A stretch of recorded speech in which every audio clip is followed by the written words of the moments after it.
여러분, 어떤 일이든지 완성하려면 반복이 필요합니다. 루틴이 필요해요.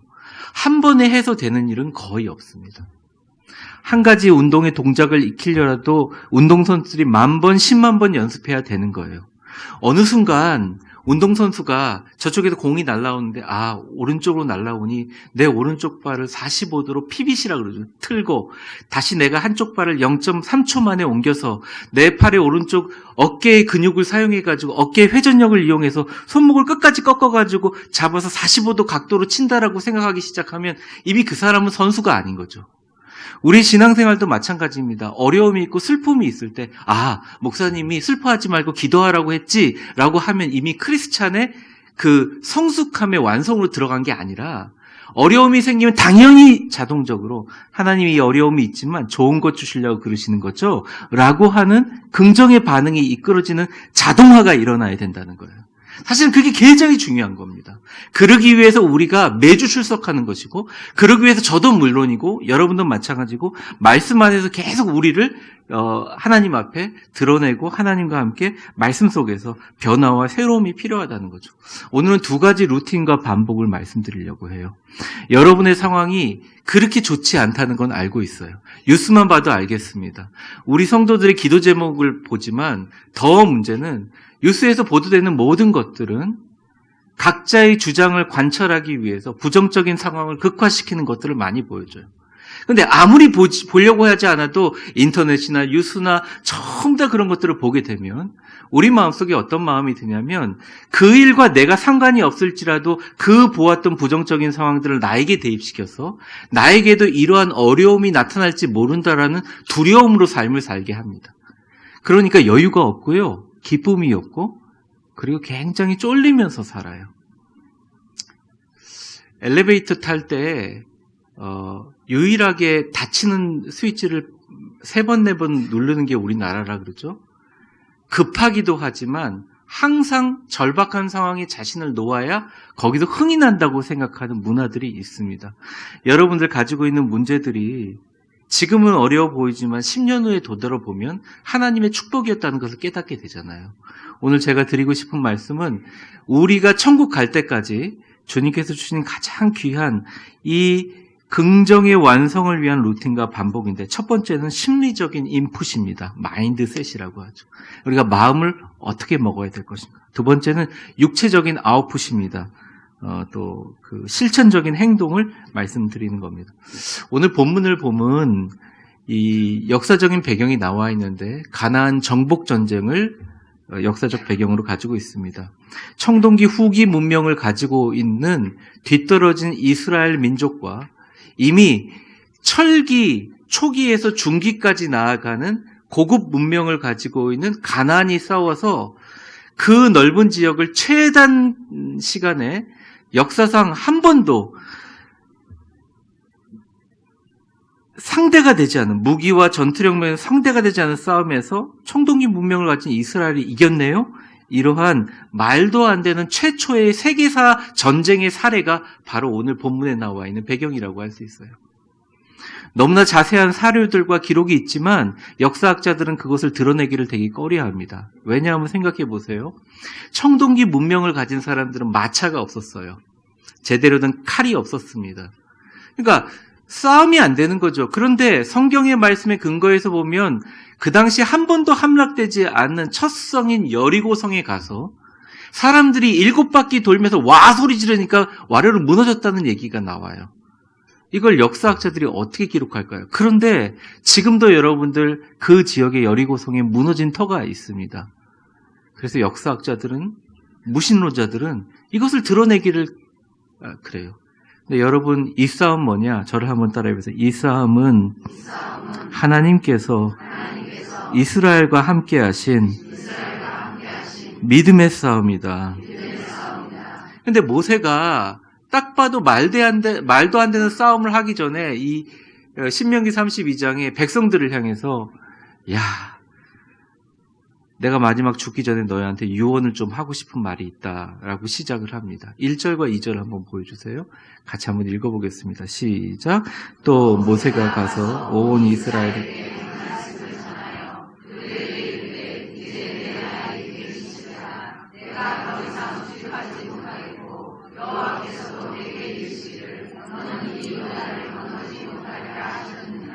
사실은 자신의 사망 선고를 선포하는 겁니다. 그리고 이 본문에 보면 모세가 어디 가서 죽었는지가 나와 있지 않아요. 그리고 추정하기에는 그 근처에 있는 시내산에 가서 홀로 죽음을 맞이했다 생각하는 겁니다. 하나님이 너 들어가지 말라 그래서 못 들어간 거죠.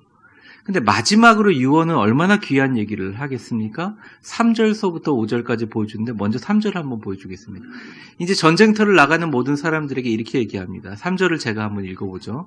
여호와께서 이미 여기 생략된 말이 내게 말씀하신 것 같이 너의 하나님 여호와께서 너보다 먼저 건너가서 이 민족들을 내 앞에서 멸하시고 네가 그 땅을 차지하게 하실 것이며 여호와는 내 앞에 건너갈지니라 이렇게 얘기합니다. 그러니까 여호수아를 세워놓고 그 다음에 백성들에게 얘기하는 거예요. 내가 죽을 때 되니까 정말 중요한 걸 너희한테 얘기할게. 120살까지 살았어. 그리고 하나님이 나 들어가지 말라 그랬어. 그러니 어차피 가나안 땅을 밟는 것은 당신들이야. 그런데 하나님께서 걱정하지 마라. 이 전쟁이 불리하다는 것. 너희들과 우리 모두 다 알고 있는 사실이다. 하지만 내 하나님 여호와가 먼저 가나안에 들어가서 진군하여 이겨주실 것이다. 걱정하지 마라. 이렇게 달래고 있는 것입니다. 그리고 4절에 보면 역사적인 사건이 나와요. 같이 한번 이건 읽어보겠습니다. 시작. 또한 여호와께서 이미 멸하신 아모리 왕과 형과 옥과 및 그 땅에 행하신 것과 같이 그들에게도 행하실.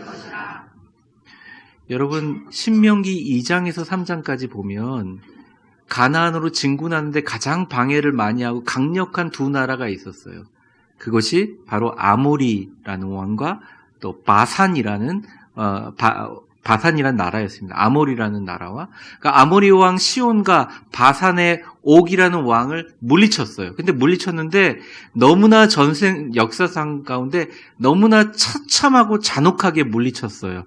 완전 승리를 한 거예요. 근데 하나님 명령 어떻게 하셨냐? 너희가 이기되 아이들과 가축까지도 살려놓지 말고 전리품들을 다 가지지 말라라고 명령해서 실제로 그게 잔인한 전쟁을 했어요. 그래서 지금도 무신론자들이 이 전쟁을 가지고 이 내용을 가지고 하나님의 구약의 하나님은 정말 잔인한 하나님인가라고 논쟁을 하고 있을 정도로 아주 완전 승리를 이룬 거예요. 그런데 하나님께서 그러니까 아모리 왕 시온을 이길 때 말고 바산 왕 옥을 이길 때 하나님께서 끝에다 뭐라고 얘기하셨냐면 이 전쟁은 너희가 다 멸하였지만 그가 가지고 있는 전리품들은 니네들이 챙겨라라고 처음으로 하나님께서 이게 허락을 해주신 거예요. 그래서 그 전리품을 가지고 사실 이 사람들이 서 있는 거죠. 그러니까 말하는 거예요. 그때 그렇게 행하신 것처럼 승리도 줄 뿐만 아니라 너희가 가나안에 있는 성들을 하나하나 무찌르면서 나가면서 그들의 전리품을 가지고 군수 물자들을 확보하면서 이겨나갈 것이다라는 실질적인 그것을 보는 겁니다. 그들에게 행하실 것이다. 그러면서 5절에 이렇게 단도리를 하고 있어요. 같이 읽어보겠습니다. 시작. 또한 여호와께서 그들을 너희 앞에 넘기시리니 너희는 내가 너희에게 명한 모든 명령대로 그들에게 한번 저를 따라해 보겠습니다. 내가 너희에게 명령한 모든 명령대로 이것만 지키면 완성과 회복을 얻게 될 것이다. 사실은 우리가 아무리 긍정적인 말을 하고 아멘을 많이 외쳐봐야 기도가 응답되고 승리가 일어나야 그게 완성 아니겠어요? 그러니까 하나님께서 모세를 통해서 얘기하는 거예요.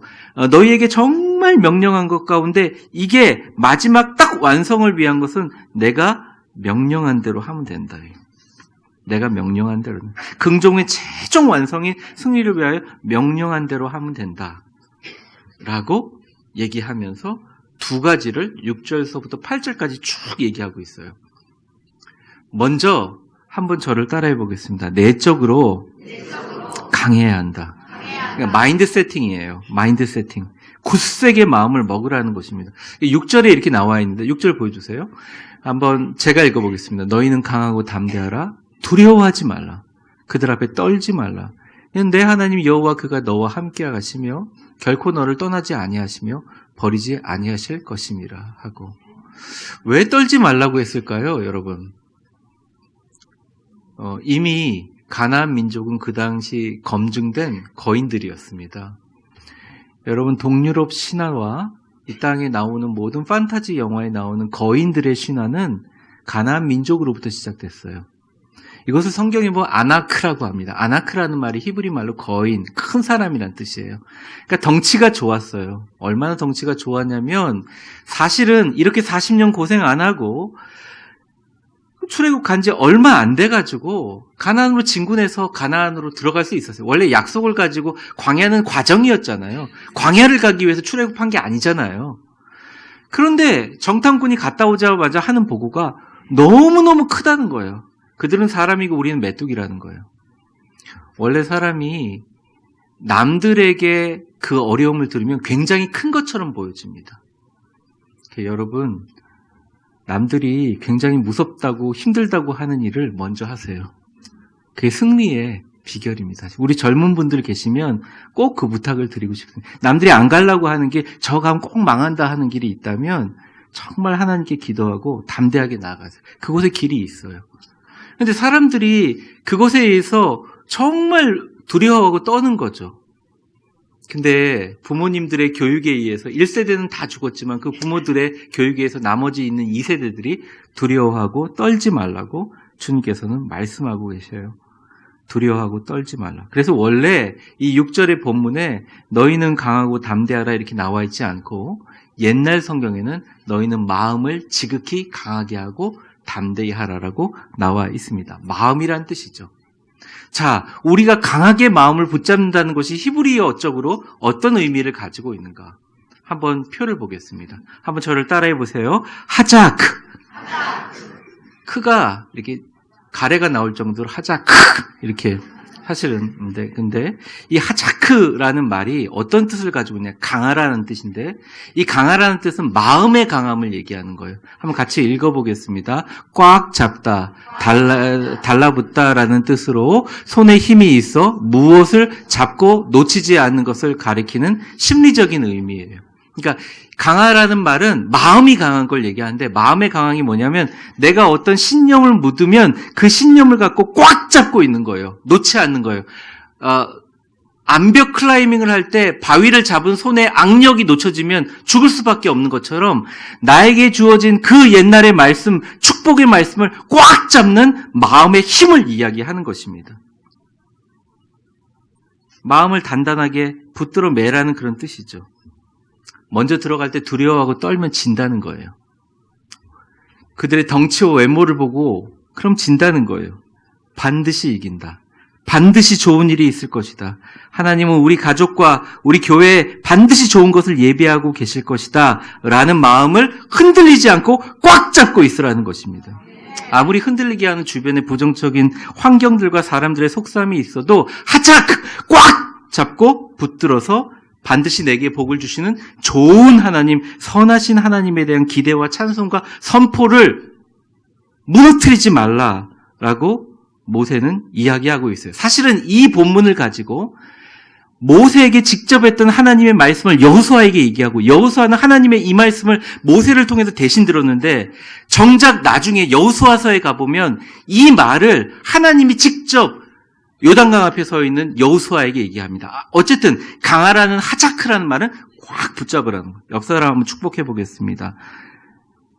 당신에게 선하신 하나님만을 꽉 붙잡으시기 바랍니다.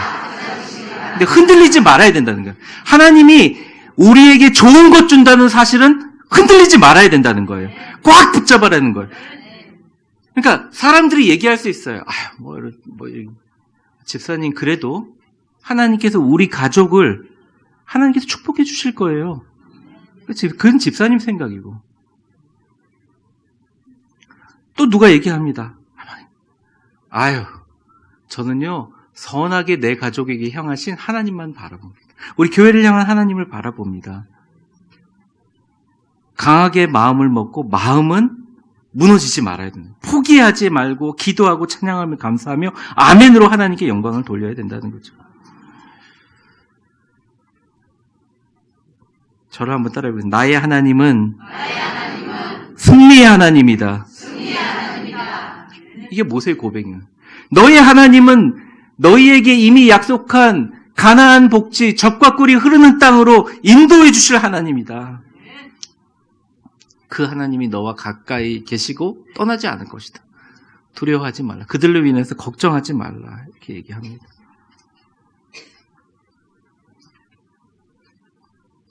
그래서 신앙생활에 가장 중요한 게 뭐냐?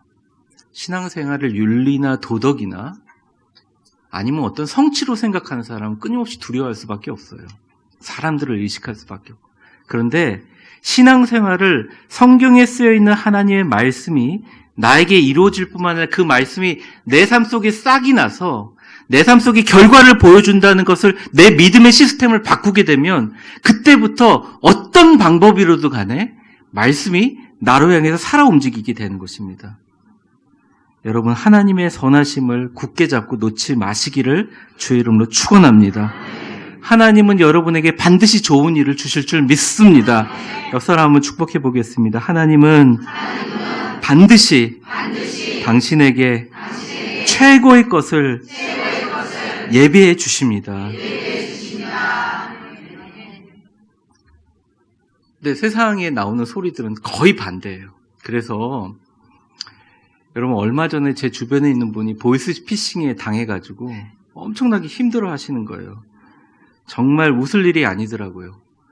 근데 제가 보이스피싱 속겠어? 그런데 저도 전화를 받아봤거든요.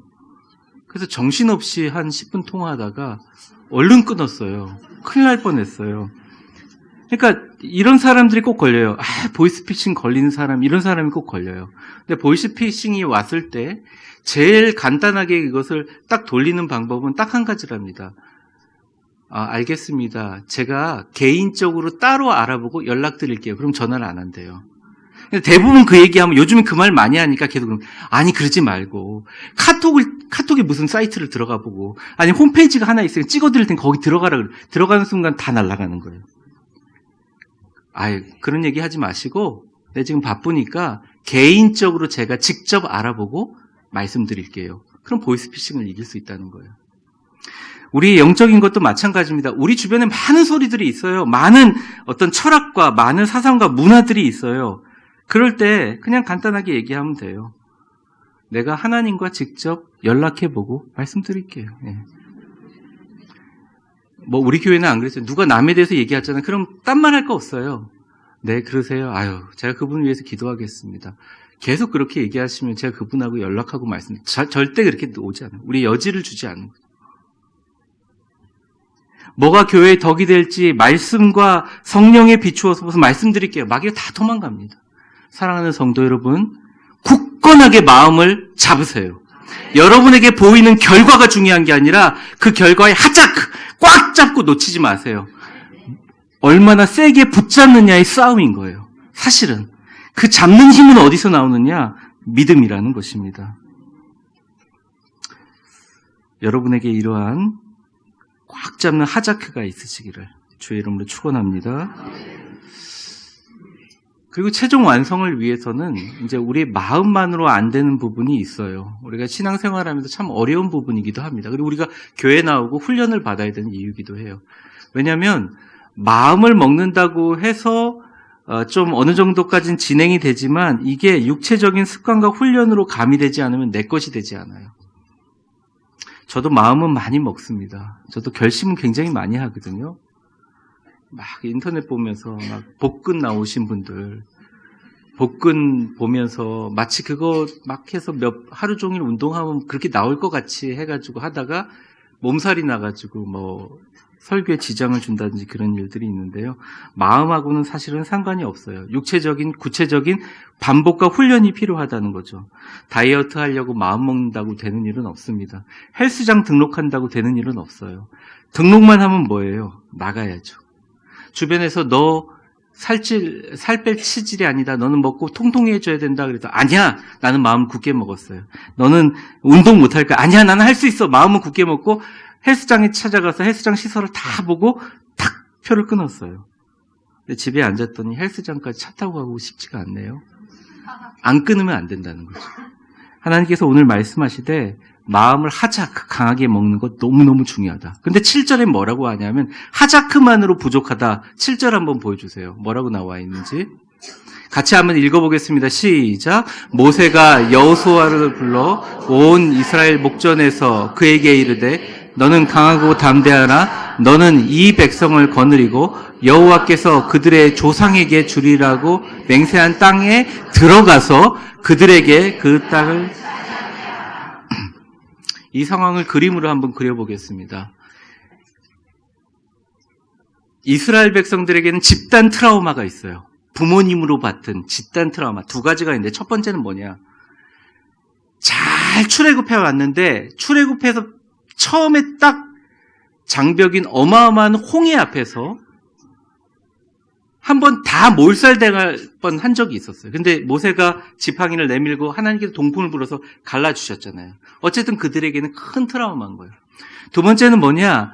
금방 2주나 보름 만에 가나안으로 진군할 줄 알았는데 정탐보내러 온 사람들이 말을 잘못하고 사람들이 거기 휘둘리는 바람에 우리는 메뚜기고 죽을 것이다라고 얘기하고 오히려 그들은 우리의 밥이다. 하나님이 우리에게 주실 것이다 얘기했던 그 당시에 너무너무 젊었던 여호수아와 갈렙을 죽이려고 했어요. 그런데 하나님이 직접 나타나셔서 너희 말이 내게 드린 대로 행하리라 라고 하시면서 너희들이 지금 나한테 이왕 이럴 거면 이 광야에서 죽으면 좋겠다라고 얘기했지. 네 말 그대로 할게. 그러면서 40년 동안 그들을 뺑뺑이 돌리셨어요. 그냥. 그러니까 그런 트라우마가 있어요. 그런데 지금 이 사람들을 진군하려고 가나안으로 딱 가려고 보니까 제일 장막이 뭐냐? 요단강이에요. 근데 여러분들 요단강이 생각보다 굉장히 넓고 깁니다. 그러니까 요단강을 그러니까 통과하지 않고 쭉 돌아가면 너무나 시간이 많이 걸리고 그냥 돌아가면 좋은데 돌아갈 때 가나안을 지지하는 많은 민족들과 싸우면서 가야 돼요. 그러니까 이미 출발하기 전에 마음이 정말 다 떨어져 있는 거예요. 그러니까 모세가 얘기합니다. 강하고 담대해라. 하자. 꽉 붙잡아라. 너희는 하나님과 함께 하실 거다. 그 믿음만으로 안 되는 거예요. 일단 그 믿음을 가지고 발을 한 발자국 요단에 담가야 돼요. 옛날에 홍해가 갈릴 것처럼 그런 역사를 이루기 위해서 마음을 붙잡을 뿐만 아니라 발이 움직여야 되는데 발이 안 움직이고 있다는 거예요. 그래서 우리의 긍정을 완성하기 위한 진짜 아웃풋의 마지막은 담대한 실천이에요. 기도의 자리로, 예배의 자리로, 또 서로 간구하는 중보의 자리로, 선교의 자리로 나아가야 된다는 거예요. 그러니까 두려울 때 난 두렵지 않아. 그리고 침대에만 있으면 사실 두려운 거예요. 나는 운동을 할 거야. 그러면서 집안에만 있으면 사실은 운동으로 인한 근육통이 고통스러운 거예요. 솔직히 말하면 그런 거죠. 나는 예뻐지고 싶어. 살 빠지고 싶어. 나는 정말 TV에 있는 사람처럼 될 거야. 그러면서 자기가 뭔가를 먹고 있다면 솔직히 말해서 살 쪄서 다른 사람들에게 당하는 이야기보다 내가 배고픈 게 더 두려운 거예요. 그러니까 솔직히 얘기하면 우리가 반응하는 게 그런 거예요. 우리의 모든 믿음 시스템은 내가 뭐에 가치가 있다는 곳에다가 그것을 결정하고 좌우하게 만들어요. 그런데 주님께서 말씀하시는 거예요. 담대하게 전진하라. 성경에서 말하는 담대함이 뭔지 한번 살펴보도록 하겠습니다. 보여주세요. 그거 말고 같이 한번 읽어보겠습니다. 아마치.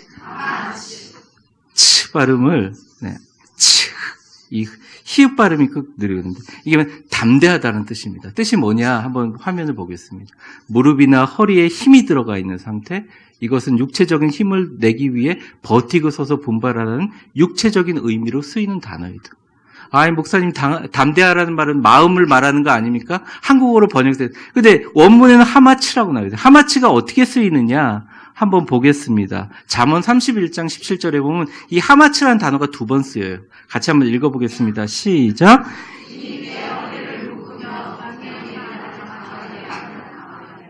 허리 묶고 팔 강하게 하는 거. 그러니까 개구리가 점프하기 전에 잔뜩 움츠리면서 다리에 힘을 주고 이 폭발적인 힘을 스프링처럼 하기 전에 상태를 하마치라 그래요. 그러니까 하마치는 뭐냐면 내가 엄청난 에너지와 열정과 내가 가지고 있는 위대한 마음과 축복을 가지고 있지만 그것을 향해서 첫 발을 딛는 게 너무너무 중요하다는 거예요. 여러분, 우리 교회 나오시면서 전교인 특세 한 번도 안 나오신 분이 이 가운데 없을 거라고 생각을 합니다. 자녀를 위해서 기도해야죠. 자녀를 위해서 제가 늘 눈물로 기도합니다. 하루라도 나오시라는 거예요. 하루라도. 예배의 자리로, 기도의 자리로 나아가라는 거예요. 내가 이것은 절대 극복할 수 없다라고 하지만 극복하면 나아가라는 거예요. 예를 들어 여러분들 경제적인 어려움으로 기도를 많이 했는데 늘 나의 경제적인 상황이 이래요.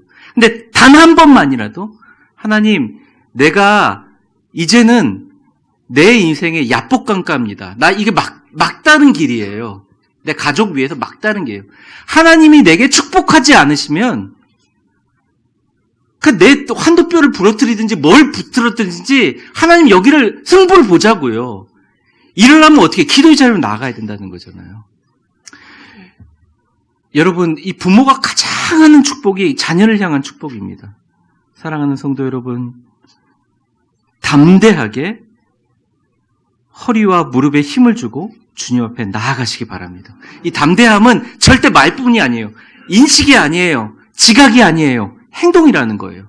그래서 히브리서 4장 16절에 이것을 이렇게 정리하고 있습니다. 같이 한번 읽어보겠습니다. 시작. 그러므로 우리는 긍휼하심을 받고 때에 따라 돕는 은혜를 얻기 위하여 은혜의 보좌 앞에 담대히 생각할지어다? 아니요. 나아갈지어다. 주님 앞에 나아가라는 거예요. 나아가면 된다는 거예요. 여러분, 완성하고 싶으세요? 결과가 보이고 싶으세요? 담대하게 주님 앞에 나아가시기 바랍니다. 담대함이라는 것은 좀 뻔뻔함을 의미해요. 사실은 그 단어 자체가 뻔뻔하게 나아가시기 바랍니다. 실제로 이후에 오랜 시간이 지나 여호수아와 모든 민족들이 요단강 앞에 섰습니다.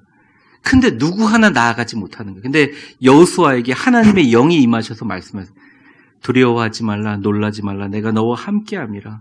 내가 너를 붙들리라. 참으로 의로운 오른손으로 너를 붙들리라 하셨을 때 여호수아가 발을 담근 게 아니라 하나님 앞에 군대에 진군하는 모든 제사장들과 하나님의 궤를 든 사람들이 어느 순간 그 깊은 요단강으로 발을 딱 담그기 시작하면서 갈라지기 시작했다는 거예요. 요세푸스의 역사에 기록이 나와 있어요.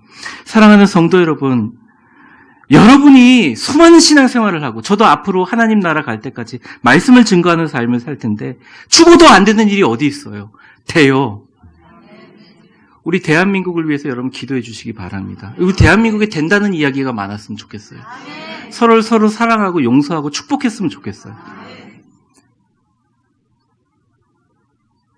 모세의 이 말씀이 몇천 년 전의 이야기가 아니라 21세기를 살아가는 우리들에게도 울림을 줍니다. 거인 같은 안악 자손들이 많아요, 우리 주변에. 우리 자녀들이 어려워하고 있습니다. 그런데 주님께서 이 긍정 완성하라고 이야기하고 계세요. 8절에 이렇게 마무리하는 마지막 절입니다. 같이 한번 읽어보겠습니다. 시작. 그리하면 여호와 그가 내 앞에 가시며 너와 함께하사 너를 떠나지 아니하시고 버리지 아니하시고.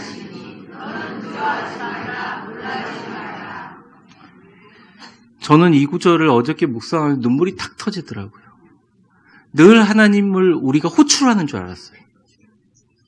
근데 나중에 모세가 죽어가면서 이 모든 정권을 여호수아에게 물려주면서 이러는 여호와께서 네 앞으로 앞서가신다. 한번 상상을 해보세요. 예수님, 우리의 위대하신 하나님이 앞서가시면서 뒤를 살짝 돌아보면서 그래, 잘하고 있구나. 마음 강하게 먹고 꽉 붙들고 있어. 전진하면서 나만 따라와. 주님께서 가시면서 내가 너를 떠나지 아니하고 버리지 아니하시니 놀라지 말라, 두려워하지 말라. 나는 너의 하나님이다. 얘기하신다는 거예요. 여러분, 삶은 너무나 짧아요. 이 소중한 시간 내가 어떻게 살지는 우리의 결정에 달려 있습니다. 말씀대로 긍정적으로 사시겠습니까? 아니면 세상이 말하는 대로 사시겠습니까? 우리의 믿음 체계는 어떠한 것에 가치를 부여하는데, 사랑하는 성도 여러분, 여러분 안 된다는 말을 이제는 접어두고 나는 안 될지 몰라도 하나님은 하신다라는 말로 바꾸시는 아멘이 여러분에게 있으시기를 주의 이름으로 축원합니다. 기도하겠습니다.